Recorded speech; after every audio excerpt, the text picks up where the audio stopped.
Have you ever experienced a profound spiritual breakthrough, felt like you finally understood the deeper meaning of existence, only to find yourself sitting on your couch 3 months later, unable to care about anything? You know that feeling, right? When meditation retreats, therapy sessions, or life-changing books crack you open like an egg, and suddenly the career ladder you've been climbing feels like a joke. The goals that once drove you now seem hollow. Your friends are still chasing promotions and Instagram likes while you're questioning whether any of it matters at all. Here's the uncomfortable truth nobody talks about in those glossy spiritual awakening posts. Enlightenment doesn't energize you. It often leaves you feeling like a deflated balloon, wondering why you can't even summon the motivation to do your laundry, let alone change the world. You thought awakening would be the beginning of your most productive phase, but instead, you're paralyzed by a strange emptiness that feels both profound and terrifying. Well, buckle up, because today we're diving deep into the psychological labyrinth that is post-awakening motivation loss, and we're doing it through the brilliant lens of Carl Jung, the Swiss psychiatrist who understood the human psyche better than perhaps anyone before or since. Jung didn't just study spiritual transformation, he lived it, breathed it, and nearly lost his mind navigating it. His insights into this phenomenon will shake you to your core and, more importantly, show you exactly why your current state isn't a bug in your spiritual operating system. It's a feature. But first, let me ask you something that might sting a little. How much of your previous motivation was actually yours? Think about it. That burning desire to climb the corporate ladder, to buy the bigger house, to impress your parents, to accumulate achievements like Pokemon cards. How much of that drive came from your authentic self versus the carefully constructed mask you've been wearing since childhood? Jung called this mask the persona, and here's where things get interesting. Your persona isn't just the face you show the world, it's the identity you've convinced yourself is real. It's the successful professional, the dutiful child, the social media influencer, the perfect partner. For years, maybe decades, this persona has been your primary source of motivation. It knew exactly what it wanted because society told it what to want.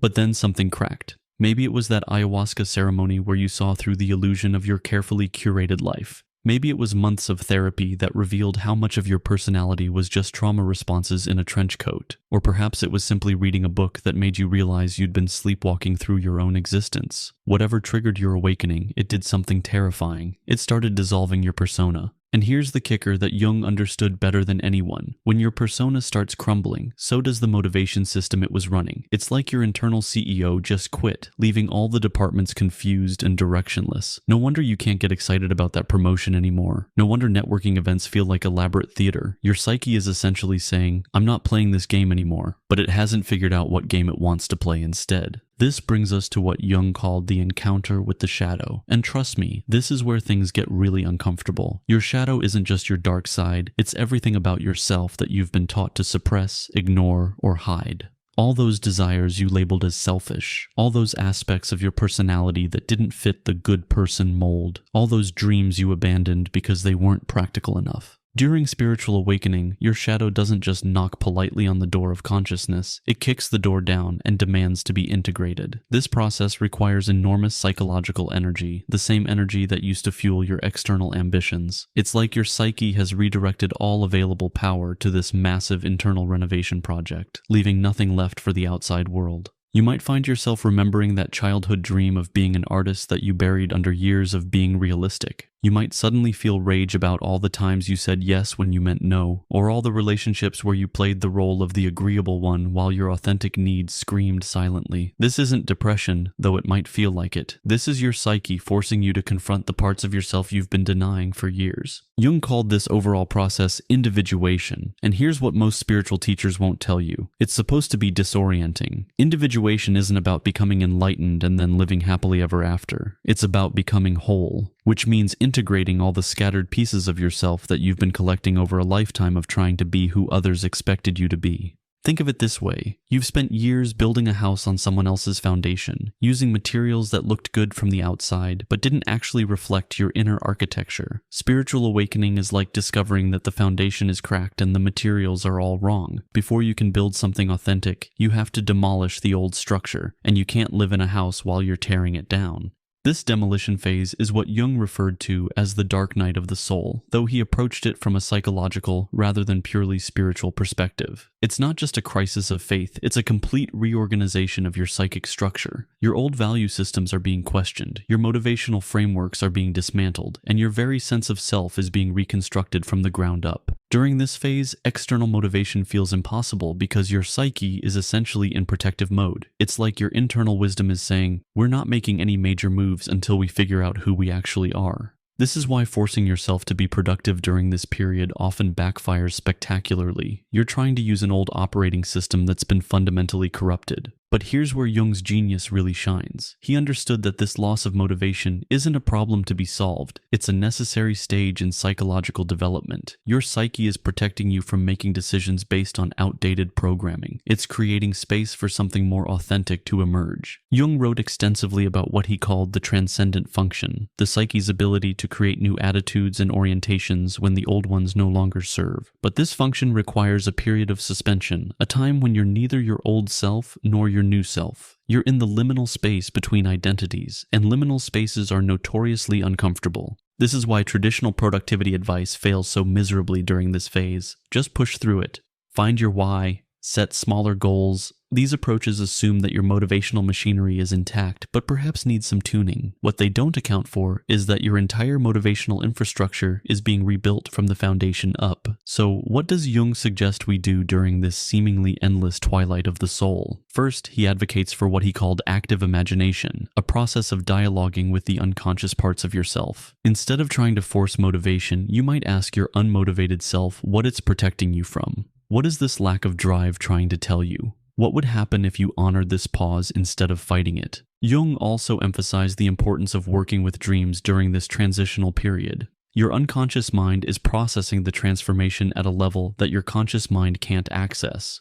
Dreams often contain clues about where your authentic energy wants to flow, but you have to be willing to listen to symbolic language rather than demanding literal instructions. Perhaps most importantly, Jung recognized that this phase requires a fundamental shift in how you relate to time and productivity. Western culture worships constant forward motion, but individuation follows natural rhythms that include periods of apparent dormancy. Think of a seed in winter soil. Is it being lazy? Is it lacking motivation? Or is it gathering energy for a completely different kind of growth? The truth that Jung understood, and that our achievement-obsessed culture struggles to accept, is that some psychological processes can't be rushed. Your psyche has its own timeline, and fighting it is like trying to force a flower to bloom by pulling on its petals. You'll destroy the very thing you're trying to nurture. This doesn't mean becoming permanently passive or using spiritual awakening as an excuse to avoid all responsibility. Jung made a crucial distinction between healthy passivity during transformation and what he called spiritual bypassing,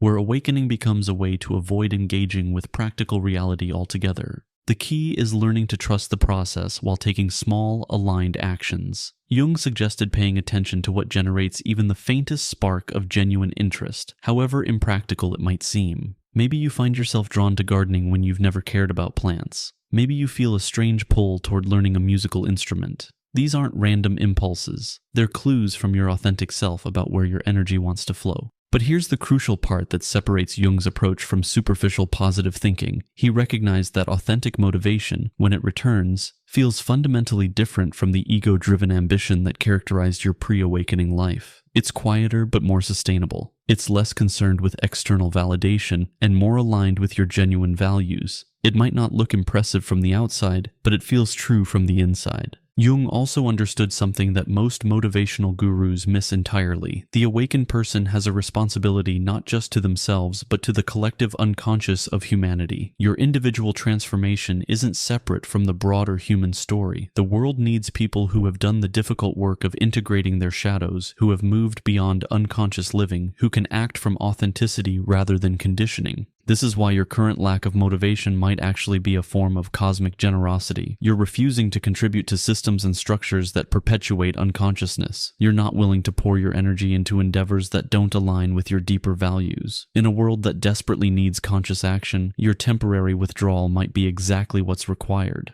As we near the end of our journey through Jung's understanding of post-awakening motivation loss, it's important to recognize that this phase isn't permanent. Jung called the eventual emergence from this period the birth of the self with a capital S. the integrated personality that has successfully united conscious and unconscious elements. When motivation returns, and it will, it comes from a completely different source. Instead of being driven by the need to prove something or fill some inner void, you'll find yourself naturally drawn toward activities that express your authentic nature. You might discover that your real calling has nothing to do with your previous career. You might find that your relationships naturally shift to accommodate your more genuine self. You might realize that your definition of success has been completely revolutionized. The person who emerges from this psychological chrysalis isn't better than who you were before, but they are more whole. They've integrated the rejected parts of themselves, faced their shadows, and learned to distinguish between authentic desires and conditioned responses. Their motivation comes not from desperation or social pressure, but from a deep alignment with their true nature.